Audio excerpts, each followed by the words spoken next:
Hi అండి. ఈరోజైతే చిన్న పిల్లలకు ఉగ్గు తయారు చేస్తాం గదా! దాన్ని ఎలా ప్రిపేర్ చేయాలో మీకు చూపిస్తానండి. మాకు మా ఇంట్లో ఒక చిన్న పాపుంటే ప్రిపేర్ చేసేసాము.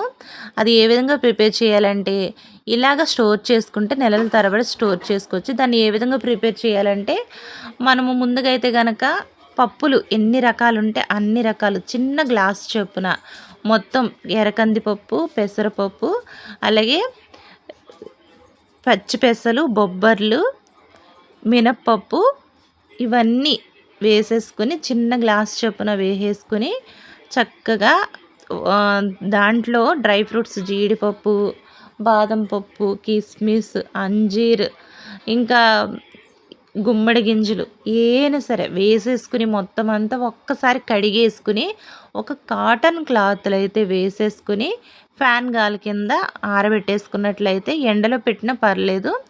ఆరబెట్టేసుకున్న తర్వాత వాటిని తడది పోవడానికి ఒక్కసారి ఇలాగా వానలో పెట్టేసుకుని వేయించేసుకోవాలి. లైట్గా దోరగా వేయించేసుకుని అవి చల్లారిన తర్వాత మిక్సీ పట్టేసుకుంటే మెత్తగా అయిపోద్ది.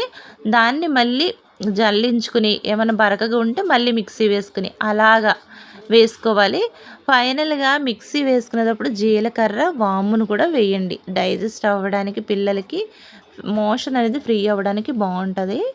ఇలా వేసినట్లయితే పిల్లలు చాలా ఇష్టంగా తింటారండి. 6 నెలల కాడ నుండి ఇలా పెట్టొచ్చు. కొంతమంది 8దో నెల నుంచి కూడా పెడతారు. అయితే 6 నెలలు కొంచెం కొంచెంగా ఇలా పెడితే సరిపోతుంది.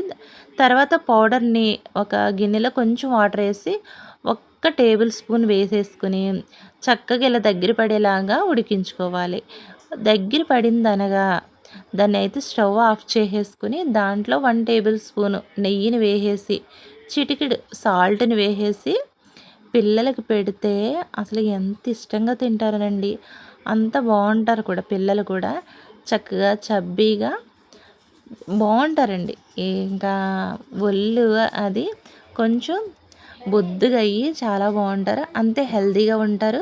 పిల్లలకి ఎలాంటి అది హెల్త్ ప్రాబ్లమ్స్ వచ్చినా వాళ్ళు తట్టుకోగలుగుతారండి. అంత శక్తినిస్తుంది ఇది ఖచ్చితంగా.